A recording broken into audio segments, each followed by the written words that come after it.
Hello guys, Ancient Gameplays, I'm Fabio Pisco and welcome to my channel.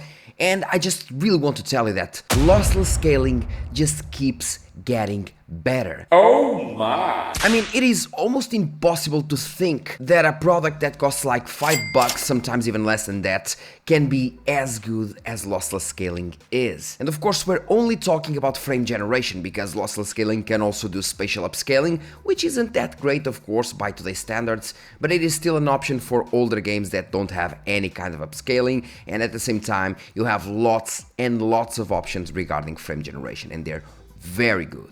And this time we have the Lossless Scaling Frame Generation 3.1 update, and by the release notes we have quality improvements with enhanced overall image quality within a specific timestamp range, with the most noticeable impact in adaptive mode and high multiplier fixed mode. So in case you don't know, we now have frame generation with adaptive and fixed mode. And I won't really waste much time on these details, and if you want, just watch my video section because I have lots of videos on lossless scaling, being them about the dual GPU mode, adaptive mode, everything is being tested, so just lay an eye in the video section. And of course, lay an eye into the sponsor. Today's video sponsor is GVG Mall, bringing you lots of software deals like Windows 10, Windows 11, Office 2019 or 2021 with a new Windows 11 design, and for all of these you can use my SKG discount code for 30% off, getting a Windows 11 serial key for $22 and a Windows 10 one for only $15. Then use the key on your Windows settings and you'll have an activated system.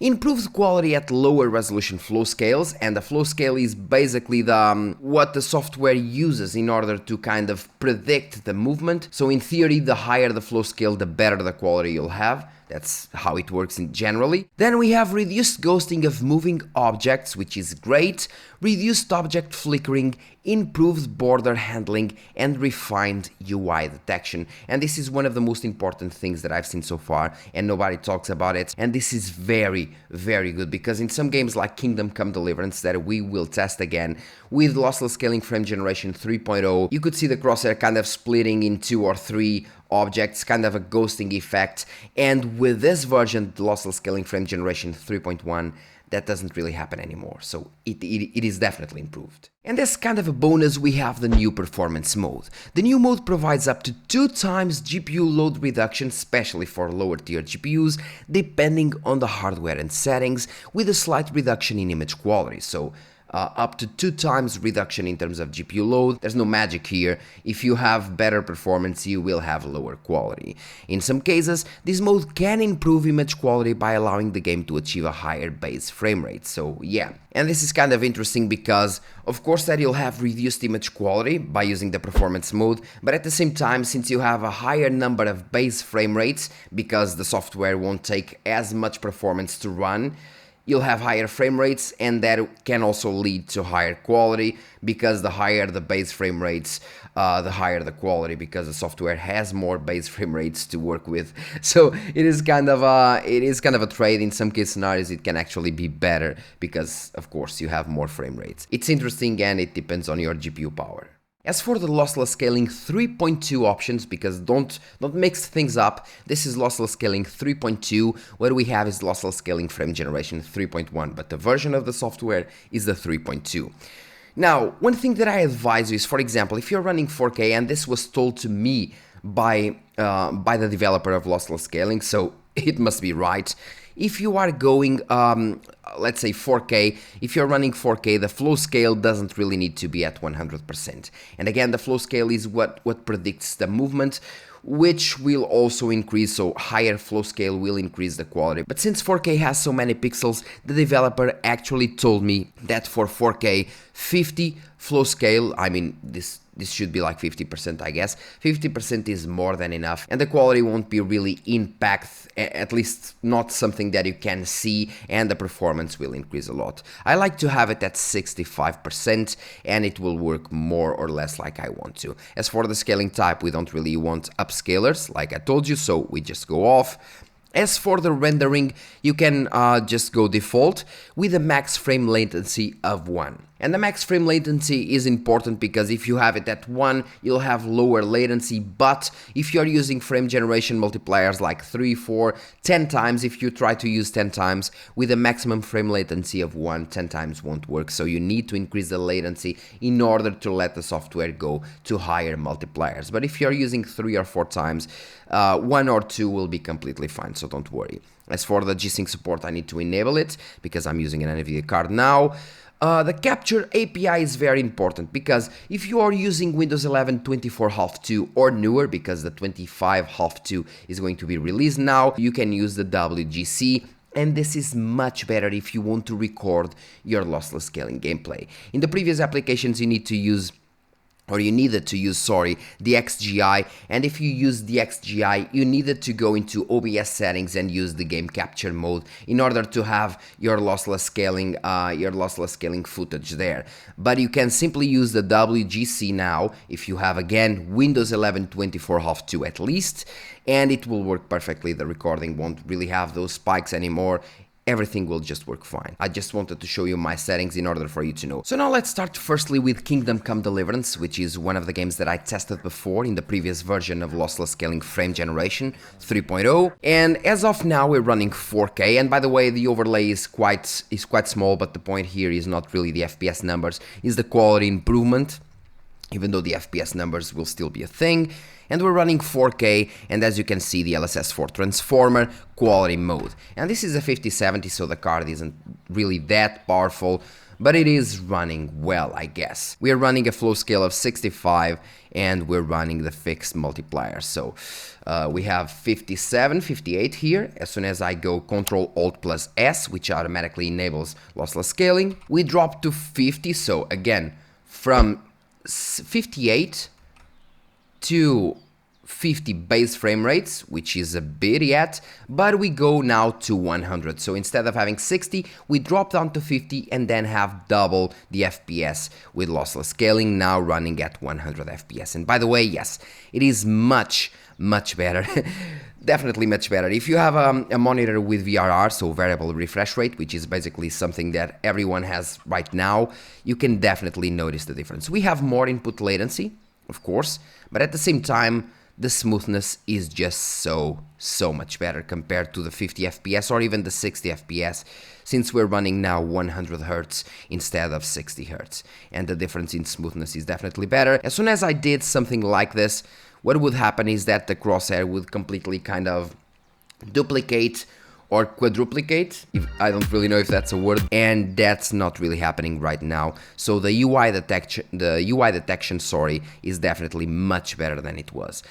And that's a huge increase actually. Of course, the performance taken is still high, but the UI detection is definitely improved. And instead of 2 times, let's try the 3 times. Again, Ctrl-Alt+S. And now we went down to 50, which is more or less, so let's try again. So from 59 to 50, which is more or less the same. So the performance taken to generate 2 or 3 frames seems to be the same. And we go from 50 to 137. And the reason why we don't really go from 50 to 150 is because of the settings that I showed you before. I guess it is somehow enabling the VSync option, which shouldn't really happening. So off allow tearing, I guess. And now we have 143. So it seems better. And even here with the 3 times, if you look at the crosshair in the middle, it does a decent job. Of course, if you look at the overlay, the MS Afterburner overlay, it is doing that. So lots of motion artifacts, of course. But if you're not using the overlay, it should be completely fine. I mean, I'm just using the overlay to show you how it runs, but generally, you should be completely fine. Now let's try, for example, the performance mode. Let's still do fixed, but let's go to 2 times. If we use the performance mode, we now still have 58, Ctrl-Alt+S, and we drop to 52. Percentage-wise, it is quite of a difference, but the RTX 5070 is still a decent card, so the difference is only 2 FPS. If we look, for example, at the crosshair in the middle, we start getting some artifacts when using the performance mode. I can see some kind of a drag down, a yellow drag down, and it is from the crosshair. But in GPUs that don't really have that much performance, if you're trying to use lossless scaling with an iGPU or with a lower tier GPU like the 7600 XT or some other card, then in that specific scenario, I believe that the performance mode will bring you much better results. But here, I don't think it's really necessary. And let me now show you, for example, the adaptive mode to 136. As we can see, 136, we have 59, and we drop down to 46, which is a lot, to be honest, but we are now locked down at 136. But in terms of quality, since we are generating way more frames and the base frame rate is lower, if you look at the crosshair, you can see that we have kind of a ghosting or kind of a shimmering around the crosshair, and that happens exactly because of the lower base frame rate alongside the adaptive mode. And if you look at the MS Afterburner overlay, yeah, there are lots of motion artifacts, even more than with a fixed mode at 3 times. Maybe I should change the max frame latency or something again, but if we try the performance mode, remember we went down to 47, and yeah, we now go back to 50, but the performance mode is even worse. Look at the performance mode. We can see the crosshair fading away in some scenarios. Look at this. As soon as we go to the normal, I would say to the normal fixed mode, we can even use, instead of 3 times, 2.5 times. That's a thing, by the way, now. And we go off, and we go now to 48. We have a reduced scale, of course, 48 by 120 something. And even here, it is much better. The quality is definitely much better, and the performance drop is basically the same or even less than when using the adaptive mode. So yeah, that's a big difference. In case you're wondering, yes, Lossless Scaling Frame Generation 3.1 is much better than Lossless Scaling Frame Generation 3. So now we're running Palworld, which is basically one of those games that does have the LSS, but it doesn't really have the LSS frame generation, and most times we really want the LSS frame generation. And we're having around 80 FPS, which is not that bad, to be honest, 80 FPS here. But if we go to the quality mode instead of the balanced mode, the FPS will definitely drop a bit, so yes. Now we're running around 70, and imagine that you wanted frame generation, but you don't really have it. The settings are the same in lossless scaling, as can be seen 2 times, everything the same. Ctrl-Alt+S, bam, 10 FPS down, but at the same time we went up to 118, and definitely in terms of smoothness, sorry, it is much better. Definitely much better. The game just feels much better. I mean, there's nothing really much that I have to say here. And if we're looking at the crosshair, Palworld was one of those games that the crosshair didn't really work that well. But now, as you can see, even if you put the crosshair up to the trees or to these really harsh backgrounds, the crosshair just works fine with no issues whatsoever. And it is working. Definitely a much more improved image quality. I mean, it's kind of night and day compared to the previous version of 3.0, especially in terms of crosshairs. I mean, the developer just does an amazing job here. Just does and did an amazing job here. And of course, if you want to use the 3 times mode to get like 240 FPS, you can just go to the performance mode to have a way higher base frame rate. Then go to lossless scaling, just select like 3 times, and let's see what we have, or what we got, like 80, 89 now, Ctrl-Alt+S. We went from 89 to 65 base, which is not great at all, but now we have 200 FPS. So from 65 to 200, and even in this case scenario where we're generating a lot of frames, if you look at the crosshair, it is just working decently well. And of course, sometimes it has issues because the frame generated, the generated frames aren't really that great, and we're using a low base frame rate to generate these many frames, but still it is pretty enjoyable, especially if you have a high refresh rate monitor. So yeah, all I have to say for the lossless scaling developer, like I said before, great job. A cheap application that can bring frame generation to almost any title without any hassle. It just works, it works fine, and it keeps getting better at each update. Insane. And well guys, that's all for today's video. Thank you very much for watching. Don't forget to hit like, subscribe and share this video, and as usual, leave your comment in the comment section. Let me know if you use Lossless Scaling Frame Generation, if you actually noticed the difference in between 3.0 versus 3.1 like I did. Just let me know, because I really want to know your opinion in the comment section. Because again, for me, this was a huge improvement in terms of quality of life when using lossless scaling. You have the option to have better quality with the same performance, or more performance with the same quality as the previous version. Leave your comment in the comment section and see you in the next video.